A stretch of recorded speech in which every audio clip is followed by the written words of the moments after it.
أعوذ بالله من الشيطان الرجيم.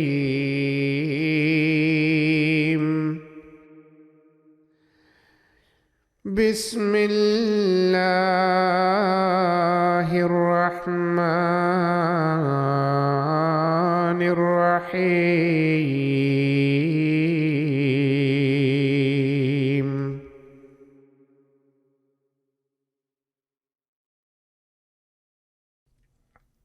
Au nom d'Allah, le gracieux, le miséricordieux. سورة أنزلناها وفرضناها وأنزلنا فيها آيات بينات لعلكم تذكرون.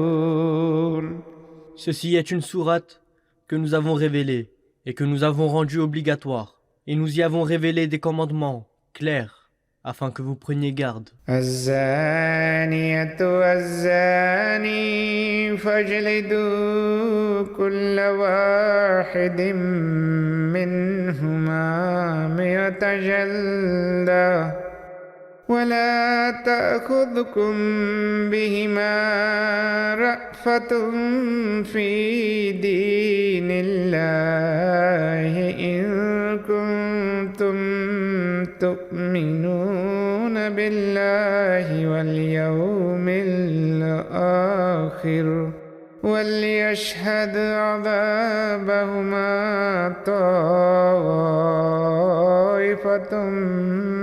من المؤمنين. La femme adultère et l'homme adultère, ou la fornicatrice et le fornicateur. Fouettez chacun d'eux de 100 coups de fouet. Et ne laissez pas la pitié pour les deux, vous gagnez, en ce qui concerne la mise à exécution du commandement divin, si vous croyez en Allah et au jour dernier, et qu'un groupe de croyants assiste à leur punition. الزاني لا ينكح إلا زانية أو مشركة والزانية لا ينكحها إلا زان أو مشرك وحرم ذلك على المؤمنين. L'homme adultère ou fornicateur ne peut se marier qu'avec une femme adultère ou fornicatrice ou une idolâtre. Et la femme adultère ou fornicatrice ne peut se marier qu'avec un homme adultère ou fornicateur ou un idolâtre. Cela est certainement interdit aux croyants. والذين يرمون المحصنات ثم لم يأتوا بأربعة شهداء فاجلدوهم 80 جلدة ولا تقبلوا لهم شهادة أبدا وأولئك هم الفاسقون.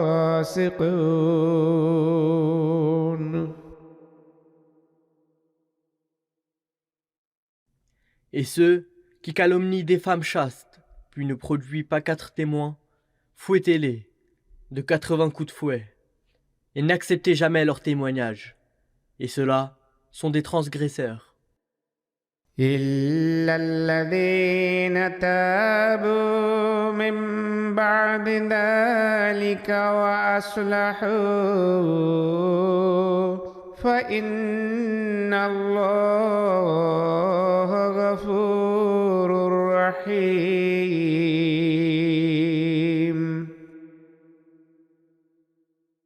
Sauf ceux qui s'en repentent par la suite et se corrigent. Car en vérité, Allah est très pardonnant, miséricordieux. والذين يرمون أزواجهم ولم يكن لهم شهداء إلا أنفسهم فشهادة أحدهم أربع شهادات بالله إنه لمن الصادقين. Et quant à ceux qui calomnient leur épouse et qui n'ont de témoins qu'eux-mêmes, le témoignage d'un seul homme de cela suffira s'il témoigne 4 fois au nom d'Allah, en disant qu'il est assurément de ceux qui disent la vérité. والخامسة أن لعنة الله عليه إن كان من الكاذبين.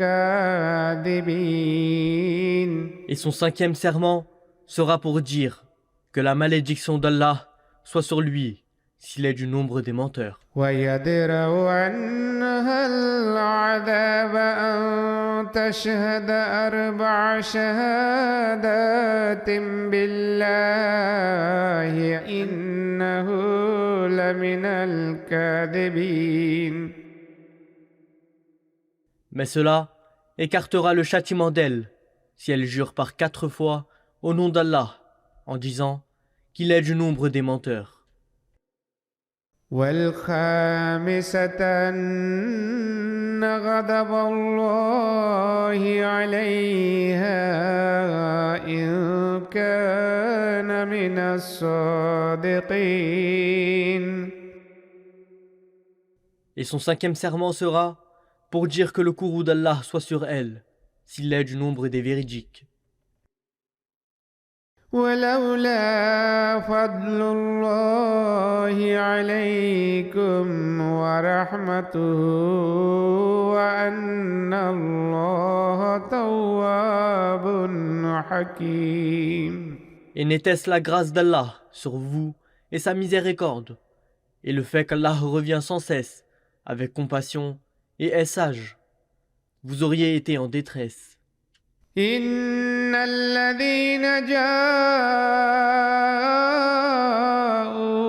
بالإفك عصبة منكم لا تحسبوه شرا لكم بل هو خير لكم لكل امرئ منهم ما اكتسب من الإثم والذي تولى كبره منهم له عذاب عظيم.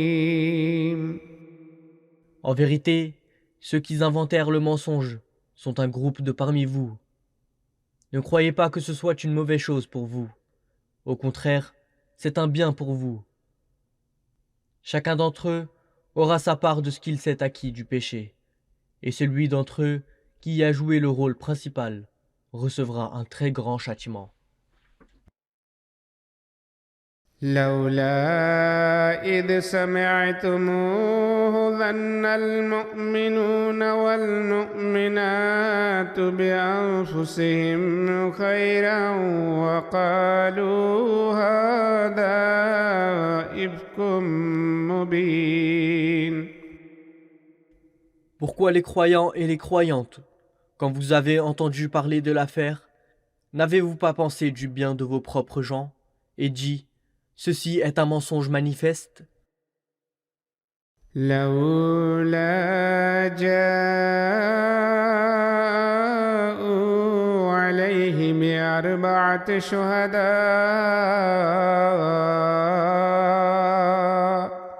فإذ لم يأتوا بالشهداء فأولئك عند الله هم الكاذبون. Pourquoi n'ont-ils pas produit 4 témoins pour le prouver? Puisqu'ils n'ont pas produit les témoins nécessaires, ceux-là sont donc les menteurs aux yeux d'Allah. ولولا فضل الله عليكم ورحمته في الدنيا والآخرة لمسكم فيما أفضتم فيه عذاب عظيم. Et n'était-ce la grâce d'Allah sur vous et sa miséricorde, dans ce monde et dans l'au-delà? Un très grand châtiment vous aurait frappé pour la calomnie dans laquelle vous vous êtes plongé. إذ تلقونه بألسنتكم وتقولون بأفواهكم ما ليس لكم به علم تحسبونه هينا وهو عند الله عظيم.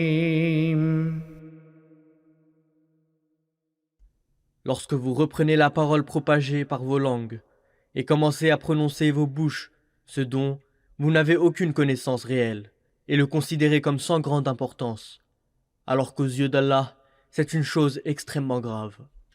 ولولا إذ سمعتموه قلتم ما يكون لنا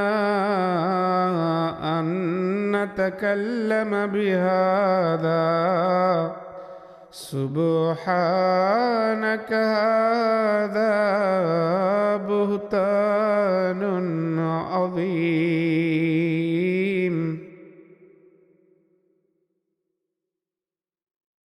Et pourquoi, quand vous l'avez apprise, n'avez-vous pas dit « Il ne nous convient pas d'en parler.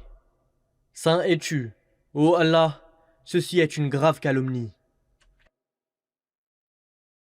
يعظكم الله أن تعودوا لمثله أبدا إن كنتم مؤمنين. Allah vous exhorte à ne jamais retourner à une chose pareille, si vous êtes croyant. ويبين الله لكم الآيات والله عليم حكيم. Et Allah vous explique les commandements, et Allah est omniscient, sage. إن الذين يحبون أن تشيع الفاحشة في الذين آمنوا لهم عذاب أليم في الدنيا والآخرة والله يعلم وأنتم لا تعلمون.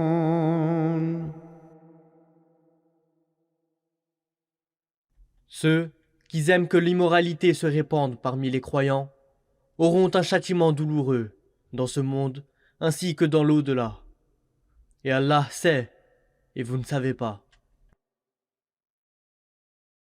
ولولا فضل الله عليكم ورحمته وأن الله رؤوف رحيم.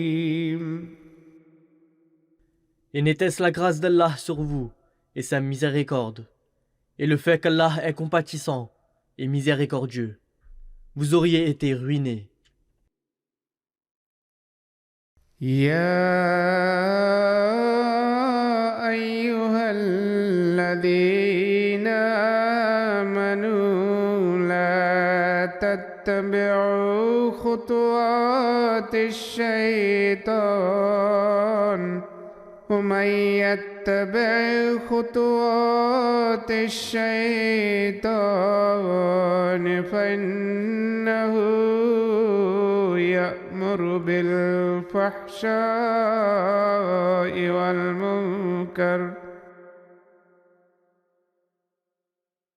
Ô vous qui croyez, ne suivez pas les pas de Satan.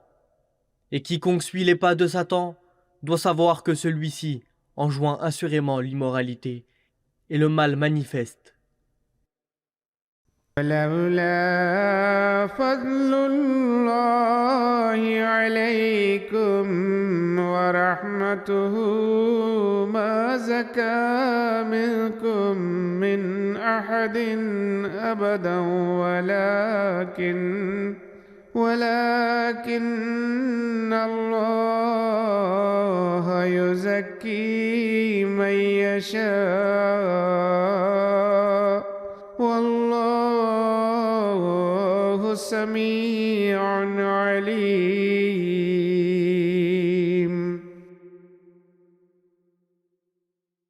Et si ce n'était la grâce d'Allah sur vous et sa miséricorde, pas un seul de vous ne serait jamais pur.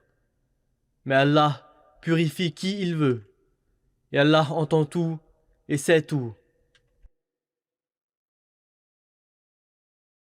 ولا يأتل أولو الفضل منكم والسعة أن يؤتوا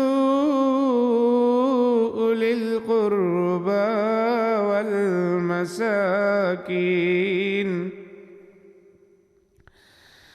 والمساكين والمهاجرين في سبيل الله وليعفوا وليصفحوا ألا تحبون أن يغفر الله لكم والله غفور رحيم.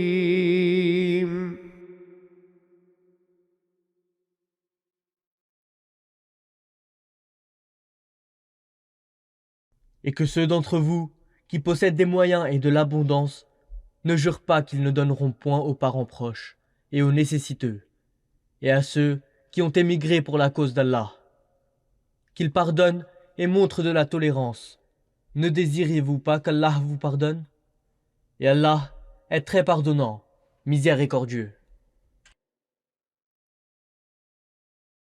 إن الذين يرمون المحصنات الغافلات المؤمنات لعنوا في الدنيا والآخرة ولهم عذاب عظيم.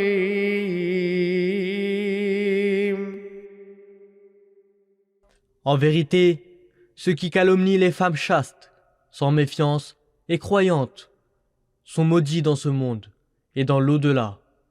Et pour eux, il y a un très grand châtiment.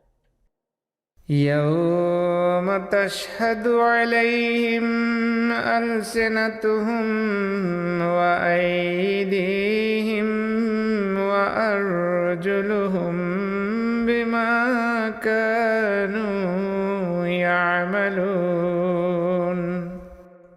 Le jour où leurs langues et leurs mains et leurs pieds porteront témoignage contre eux sur ce qu'ils faisaient. يومئذ يوفيهم الله دينهم الحق ويعلمون أن الله هو الحق المبين. Ce jour-là, Allah leur paiera exactement ce qui leur est dû. Et ils sauront qu'Allah seul est la vérité manifeste. الخبيثات للخبيثين والخبيثون للخبيثات والطيبات للطيبين والطيبون للطيبات أولئك مبرؤون مما يقولون لهم مغفرة ورزق كريم.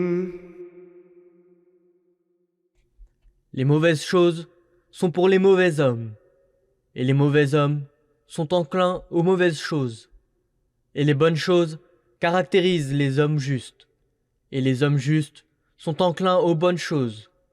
Ceux-là sont innocents de tout ce qu'allèguent les calomniateurs. Pour eux, il y aura le pardon et une provision honorable. يا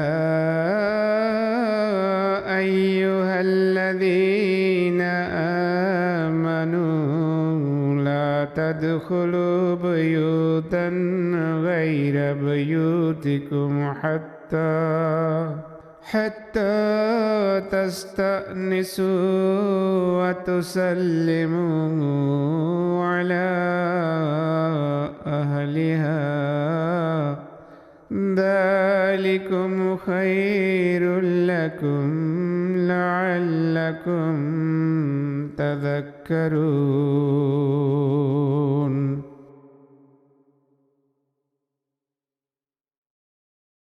Ô vous qui croyez, n'entrez pas dans des maisons autres que les vôtres, sans en avoir demandé la permission et sans avoir salué leur occupant.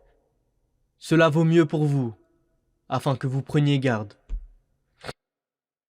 فإن لم تجدوا فيها أحدا فلا تدخلوها حتى يؤذن لكم وإن قيل لكم ارجعوا فارجعوا هو أزكى لكم والله بما تعملون عليم.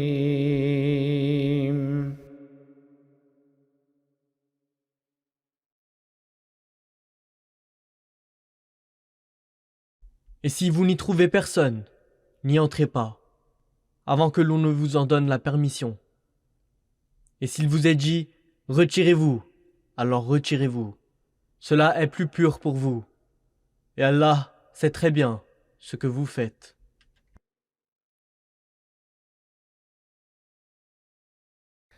ليس عليكم جناح أن تدخلوا بيوتا غير مسكونة فيها متاع لكم والله يعلم ما تبدون وما تكتمون.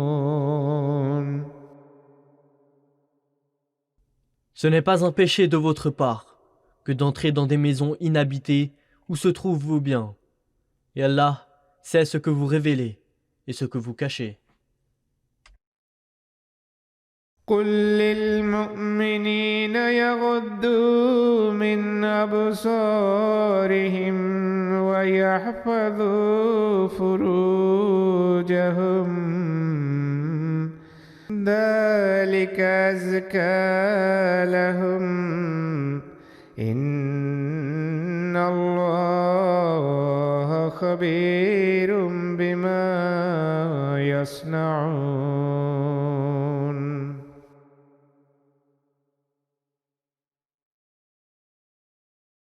Dis aux croyants de restreindre leur regard et de préserver leurs parties intimes. Cela est plus pur pour eux. Assurément, Allah est très conscient de ce qu'ils font. وقل للمؤمنات يغضضن من أبصارهن ويحفظن فروجهن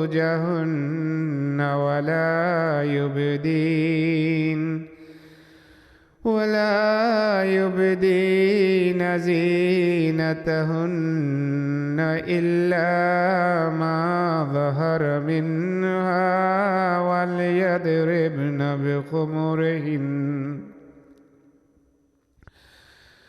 وليضربن بخمرهن على جيوبهن.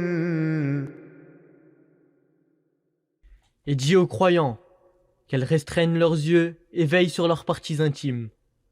Et elles ne doivent pas exposer leur beauté naturelle et ses parures, excepté ceux qui en est apparent de soi, et qu'elles tirent sur leur poitrine leur voile dont elles se couvrent la tête. ولا يبدين زينتهن إلا لبعولتهن أو آبائهن أو آباء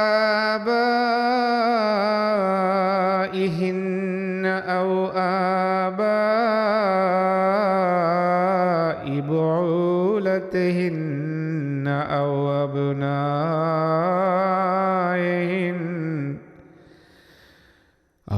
أبناء بعولتهن أو إخوانهن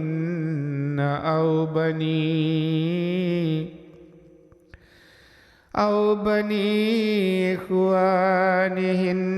أو بني أخواتهن.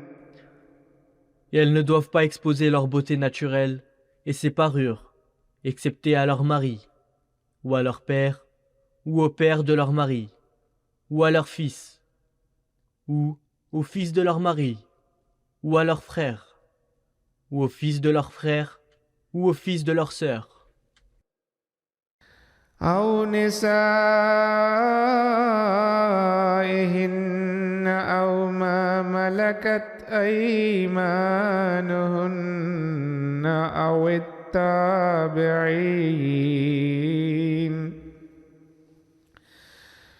أو التابعين غير أولي الإربة من الرجال أو الطفل الذين لم يظهروا على عورات النساء ولا يضربن بأرجلهن ليعلم ما يخفين من زينتهن.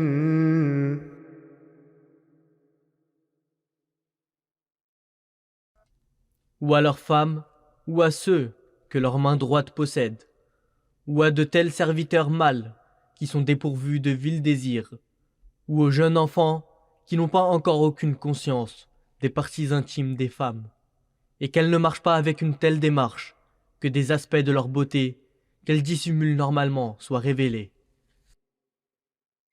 وتوبوا إلى الله جميعا أيها المؤمنون لعلكم تفلحون. Et tournez-vous vers Allah, tous ensemble, avec repentir, ô croyants, afin que vous puissiez réussir. وأنكحوا الأيام منكم والصالحين من عبادكم وإمائكم إن يكونوا فقراء يغنهم الله من فضله والله واسع عليم.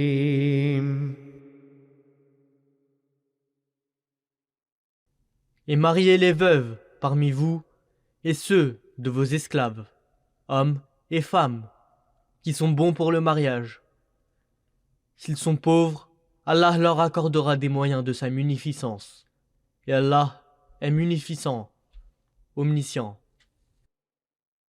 وليستعفف الذين لا يجدون نكاحا حتى يغنيهم الله من فضله والذين يبتغون الكتاب مما ملكت أيمانكم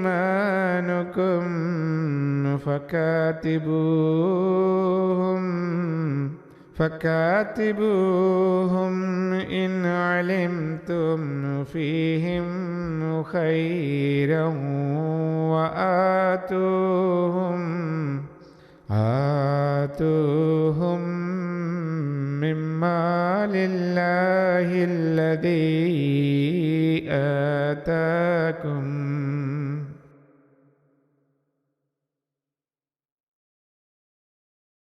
Et ceux qui ne trouvent point de moyens pour leur mariage doivent se garder chastes jusqu'à ce qu'Allah leur octroie des moyens de par sa libéralité. Et ceux de vos esclaves qui désirent que soit établi, sous forme de contrat, un acte d'affranchissement, rédigez-le pour eux, si vous trouvez en eux quelques biens potentiels, et donnez-leur à partir de ces biens, qui appartiennent en réalité à Allah, qu'il vous a octroyés. ولا تكرهوا فتياتكم على البغاء إن أردنا تحسنا لتبتغوا عرض الحياة الدنيا ومن يكرهن فإن الله من بعد إكراههن غفور رحيم. Et dans le but de vous procurer des gains de la vie de ce monde, ne poussez pas vos servantes à une vie impudique en les gardant non mariées, si elles désirent rester chastes. Mais si quelqu'un les contraint, alors, après qu'elles aient été contraintes, Allah sera très pardonnant et miséricordieux envers elles. وَلَقَدْ أَنزَلْنَا إِلَيْكُمْ آيَاتٍ مُبَيِّنَاتٍ وَمَثَلًا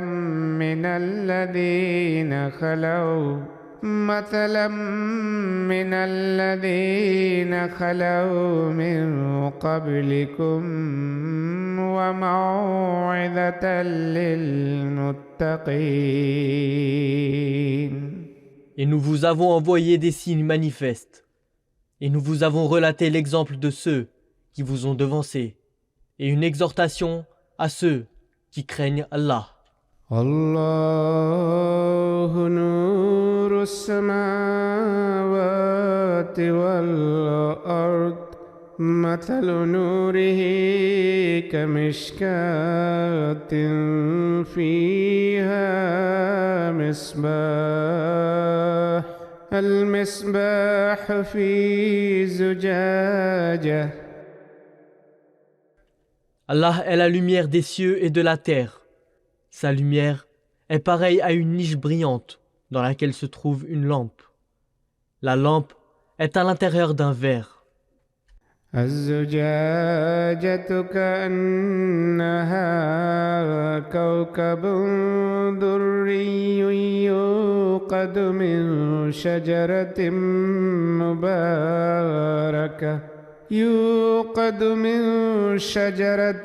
مباركة زيتونة لا شرقية ولا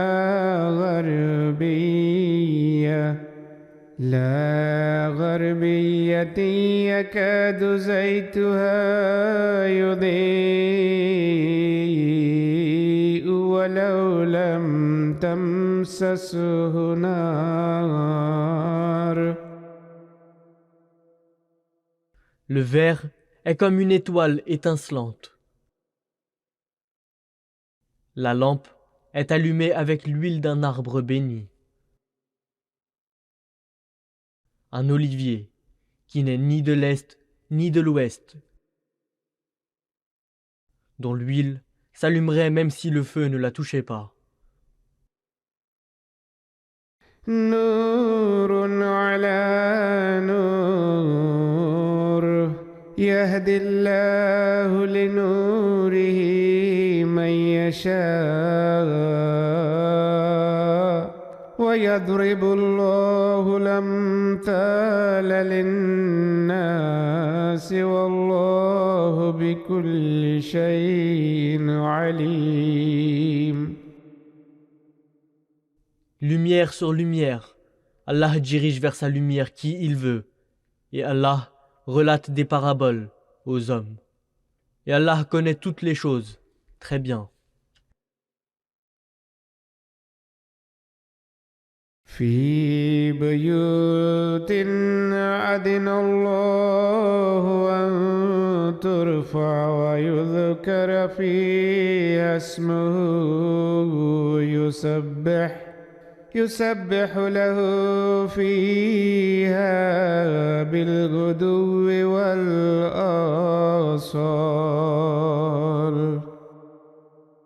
Cette lumière est maintenant allumée dans des maisons à l'égard desquelles Allah a commandé qu'elle soit élevée et que son nom y soit souvenu. Il le glorifie en ces maisons tous les matins et tous les soirs. رجال لا تلهيهم تجارة ولا بيع عن ذكر الله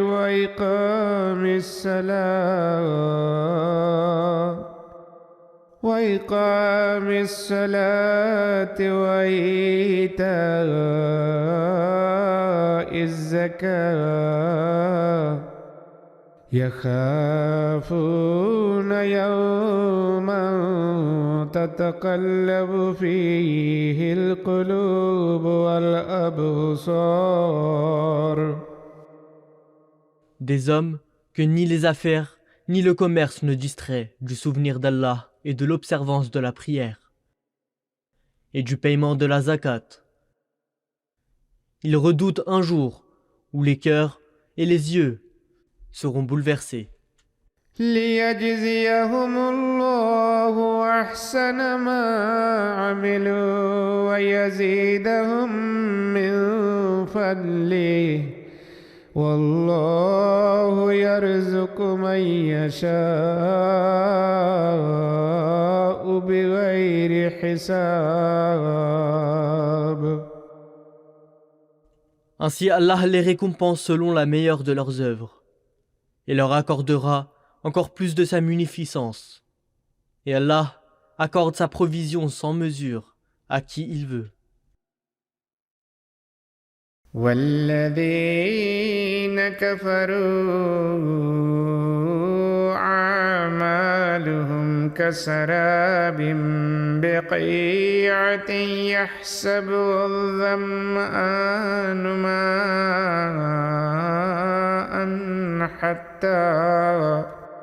حتى إذا جاءه لم يجده شيئا ووجد الله عنده فوفاه حسابه والله سريع الحساب. Et quant à ceux qui ne croient pas, leurs œuvres seront pareilles à un mirage dans un désert. L'assoiffé pense que c'est de l'eau, jusqu'à ce qu'en y arrivant, il trouve que ce n'est rien. Et là-bas, il trouve Allah, qui lui règle son compte intégralement. Et Allah est prompt à calculer. أو كظلمات في بحر اللجي يغشاه موج من فوقه سحاب ظلمات بعضها فوق بعض إذا أخرج يده لم يكد يراها ومن لم يجعل الله له نورا فما له من نور. Ou leurs œuvres sont pareilles à des ténèbres, dans une mer vaste et profonde, qu'une vague couvre, sur laquelle il y a une autre vague, et au-dessus de laquelle il y a des nuages, des couches de ténèbres, les unes au-dessus des autres. Lorsqu'il étend sa main, il la voit à peine, et celui auquel Allah ne donne pas de lumière, il n'y a pas de lumière pour lui. ألم تر أن الله يسبح له من في السماوات والأرض والطير صافات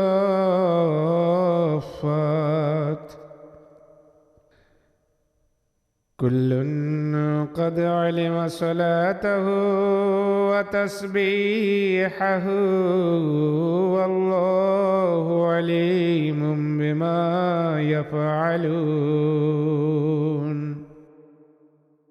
N'as-tu pas vu que c'est Allah, que tous ceux qui sont aux cieux et sur la terre glorifient, et qu'ainsi font les oiseaux avec les ailes déployées. Chacun connaît le mode de son adoration et sa glorification. Et Allah sait très bien ce qu'ils font. ولله ملك السماوات والأرض وإلى الله المصير. Et c'est à Allah qu'appartient le royaume des cieux et de la terre. Et vers Allah sera le retour. ألم تر أن الله يزجي سحابا ثم يؤلف بينه ثم يجعله ركاما فترى الودق يخرج من خلاله وينزل من السماء من جبال فيها من برد فيصيب به من يشاء ويصرفه عن من يشاء. N'as-tu pas vu qu'Allah pousse doucement les nuages, puis les réunit, puis les entasse, de sorte que tu vois de la pluie sortir de leur milieu. Et il fait descendre du ciel des nuages, comme des montagnes, dans lesquelles il se trouve de la grêle. Et il en frappe qui il veut. Et il l'écarte de qui il veut. يكاد سنا برقه يذهب بالأبصار. Peu s'en faut que l'éclat de l'éclair n'enlève la vue. يقلب الله الليل والنهار إن في ذلك لعبرة لأولي الأبصار. Allah fait alterner la nuit et le jour. Il se trouve assurément en cela une leçon pour ceux qui ont des yeux. والله خلق كل دابة من ماء فمنهم من يمشي على بطنه ومنهم من يمشي على رجلين ومنهم من يمشي على أربع يخلق الله ما يشاء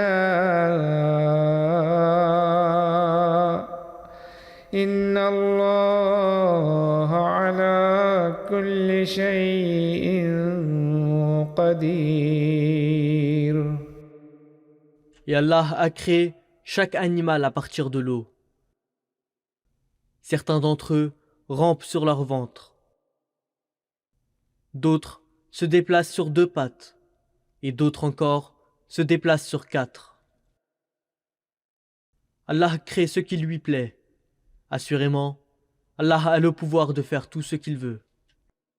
لقد أنزلنا آيات مبينات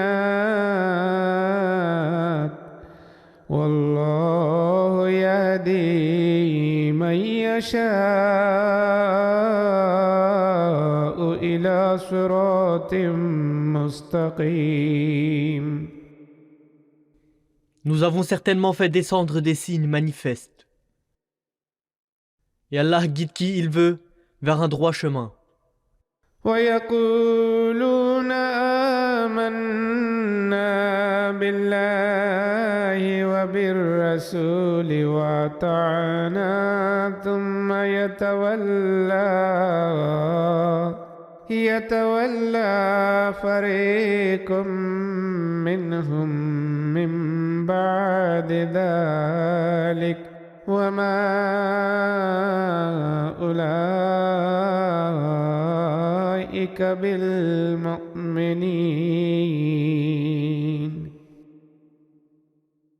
Et ils disent, nous croyons en Allah et aux messagers, et nous obéissons. Puis, après cela, certains d'entre eux se détournent. Mais ceux-là ne sont pas croyants. وإذا دعوا إلى الله ورسوله ليحكم بينهم إذا فريق منهم معرضون. Et quand ils sont appelés vers Allah et son messager, afin qu'ils jugent entre eux,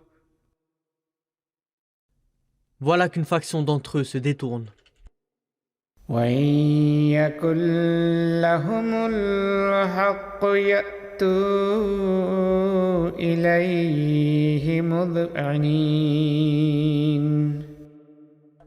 Et s'ils considèrent le droit comme étant de leur côté, ils accourent vers lui en toute soumission.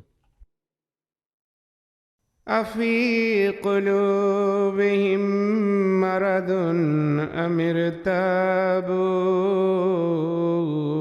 أم يخافون أن يحيف الله عليهم ورسوله بل أولئك هم الظالمون.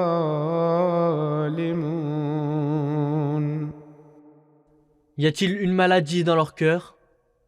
Ou doutent-ils ou craignent-ils qu'Allah et son messager ne soient injustes envers eux?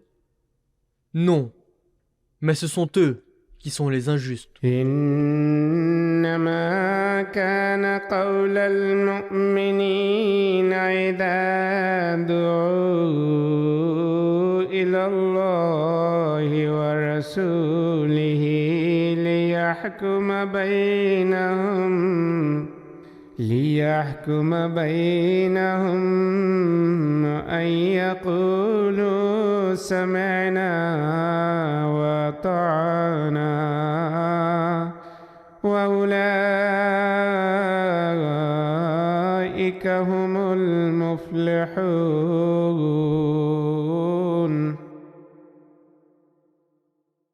La réponse des croyants, lorsqu'ils sont appelés devant Allah et son messager, afin qu'ils jugent entre eux, est seulement qu'ils disent « Nous entendons et nous obéissons », et ceux-là prospéreront.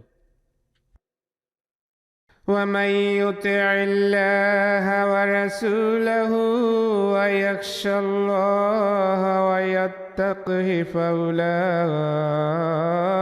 هم الفائزون. Et quiconque obéit à Allah et à son messager, et craint Allah, et le prend comme bouclier pour se protéger. Ceux-là seront triomphants.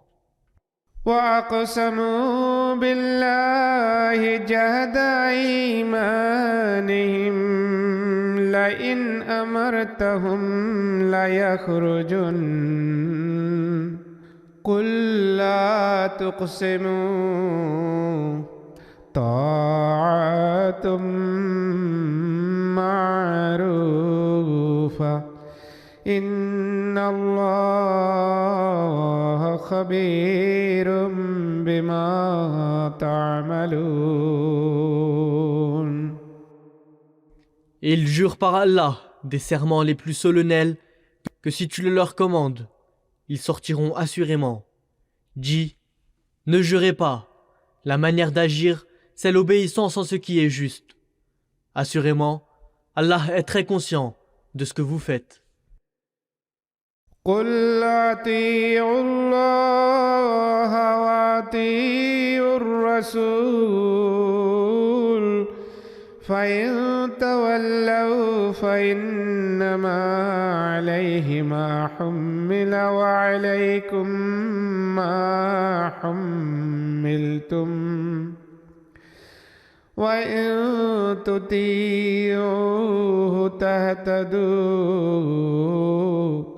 وما على الرسول إلا البلاغ المبين. Dis, obéissez à Allah et obéissez aux messagers. Et s'ils se détournent, alors rappelez-vous, quiconque agira ainsi, il sera tenu responsable de ce qui lui aura été confié, tout comme vous serez tenu responsable de ce qui vous aura été confié. Et si vous lui obéissez, vous serez bien guidés. Et le messager n'est responsable que de la claire transmission du message. وعد الله الذين آمنوا منكم وعملوا الصالحات ليستخلفنهم في الأرض كما استخلف الذين من قبلهم.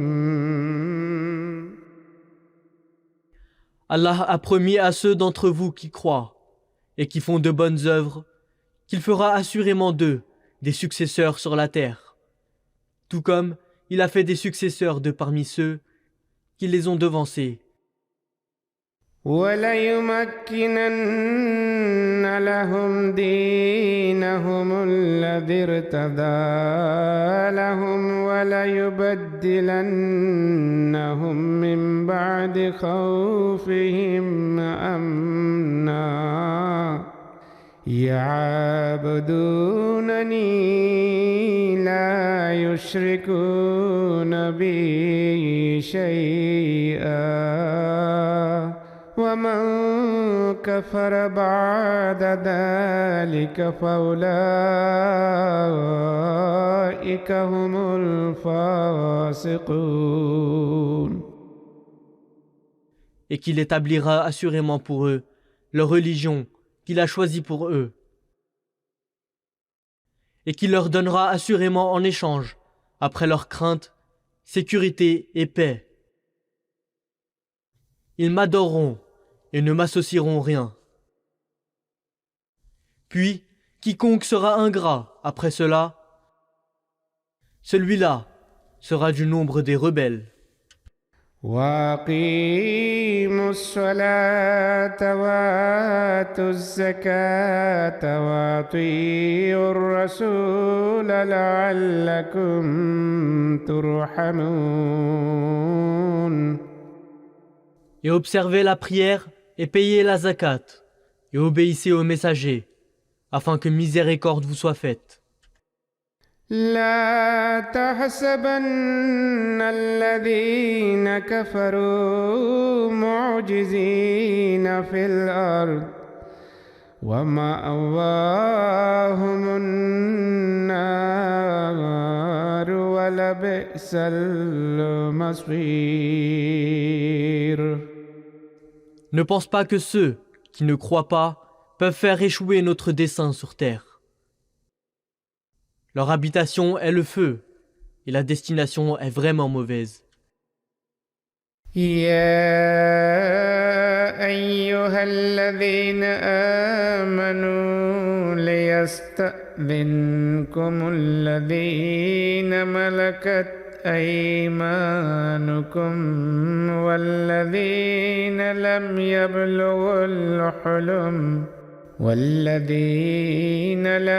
يبلغوا الحلم منكم 3 مرات. Ô vous qui croyez, que ceux que vos mains droites possèdent et ceux d'entre vous qui n'ont pas atteint l'âge de puberté vous demandent la permission avant d'entrer dans votre chambre à 3 moments différents. من قبل صلاة الفجر وحين تضعون ثيابكم من الظهيرة ومن بعد صلاة العشاء 3 عورات لكم. Avant la prière du matin et lorsque vous enlevez vos vêtements à midi, en été et le soir après la prière de Isha. Ce sont là 3 moments d'intimité pour vous. ليس عليكم ولا عليهم جناح بعدهن توافون عليكم بعضكم على بعض كذلك يبين الله لكم الآيات والله عليم حكيم.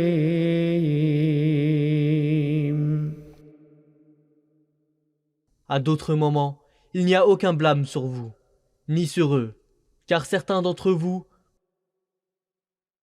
ont à servir les autres et à circuler librement selon le besoin. C'est ainsi qu'Allah rend les signes clairs pour vous, car Allah est omniscient, sage. وإذا بلغ الأطفال منكم الحلم فليستأذنوا كما استأذن الذين من قبلهم كذلك يبين الله لكم آياته والله عليم حكيم. Et lorsque les enfants parmi vous atteignent l'âge de puberté, eux aussi doivent vous demander la permission. Ainsi que leurs aînés, avant eux, vous demandaient permission. C'est ainsi qu'Allah rend ses commandements clairs pour vous. Et Allah est omniscient, sage. والقواعد من النساء اللاتي لا يرجون نكاحا فليس عليهن جناح أن يضعن ثيابهن غير متبرجات بزينة وأن يستعففن خير لهن والله سميع عليم. Et quant aux femmes âgées qui ont dépassé l'âge du mariage, il n'y a rien à leur reprocher si elles laissent de côté leurs vêtements extérieurs sans étaler leur charme. Et si elles s'en abstiennent par mesure de discrétion, ce sera encore meilleur pour elles. Et Allah entend tout et sait tout. ليس على الأعمى حرج ولا على العارج حرج ولا على المريض حرج ولا على أنفسكم أن تأكلوا من بيوتكم أو بيوت آبائكم أو بيوت أمهاتكم Il n'y a aucun mal pour l'aveugle, et il n'y a aucun mal pour le boiteux. Et il n'y a aucun mal pour le malade, ni pour vous-même, à ce que vous mangiez dans votre propre maison, ou dans la maison de votre père, ou dans la maison de votre mère. أو بيوت إخوانكم أو بيوت أخواتكم أو بيوت أعمامكم أو بيوت عماتكم أو بيوت أخوالكم أو بيوت خالاتكم أو ما ملكتم مفاتحه أو صديقكم Ou dans la maison de vos frères, ou dans la maison de vos sœurs, ou dans la maison des frères de votre père, ou dans la maison des sœurs de votre père, ou dans la maison des frères de votre mère, ou dans la maison des sœurs de votre mère, ou dans celle dont vous possédez les clés, ou dans la maison d'un ami à vous. ليس عليكم جناح أن تأكلوا جميعا أو أشتاتا فإذا دخلتم بيوتا فسلموا على أنفسكم تحية من عند الله مباركة طيبة. Il n'y a aucun mal pour vous, que vous mangez ensemble ou séparément. Mais lorsque vous entrez dans les maisons, saluez vos gens avec la salutation de la paix. Une salutation de votre Seigneur, pleine de bénédictions et de pureté. كذلك يبين الله لكم الآيات لعلكم تعقلون. C'est ainsi qu'Allah rend clair pour vous les commandements, afin que vous compreniez. إنما المؤمنون الذين آمنوا بالله ورسوله وإذا كانوا معه على أمر جامع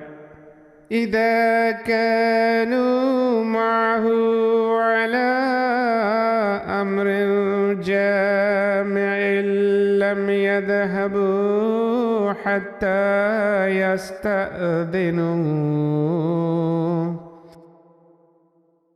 Seuls sont de vrais croyants, ceux qui croient en Allah et en son messager, et qui, lorsqu'ils se trouvent avec lui, pour quelque affaire d'importance commune, ne s'en vont pas avant de lui en avoir demandé la permission. إن الذين يستأذنونك أولئك الذين يؤمنون بالله ورسوله فإذا استأذنوك لبعض شأنهم فأذن لمن شئت منهم واستغفر لهم الله إن الله غفور رحيم. Assurément, ceux qui te demandent permission, ceux-là croient réellement en Allah et en son messager. Ainsi, lorsqu'ils te demandent la permission de partir pour quelque affaire personnelle, accorde la permission à qui tu veux d'entre eux et demande pardon pour eux auprès d'Allah. Assurément, Allah est très pardonnant, miséricordieux. لا تجعلوا دعاء الرسول بينكم كدعاء بعضكم بعضا قد يعلم الله الذين يتسللون منكم لواذا. Ne considérez pas l'appel du messager parmi vous comme l'appel de l'un d'entre vous à un autre. Allah connaît ceux d'entre vous qui s'esquivent en se cachant. فليحذر الذين يخالفون عن أمره أن تصيبهم فتنة أو يصيبهم عذاب أليم. Alors que ceux qui s'opposent à son commandement prennent garde qu'une épreuve ne les afflige ou qu'un châtiment douloureux ne les surprenne. ألا إن لله ما في السماوات والأرض قد يعلم ما أنتم عليه ويوم يرجعون إليه فينبئهم بما عملوا والله بكل شيء عليم. Écoutez bien. À Allah appartient tout ce qui est dans les cieux et sur la terre. Il sait dans quelles conditions vous êtes. Et au jour où ils seront ramenés à lui, il les informera de ce qu'ils ont fait. Et Allah connaît toutes choses très bien.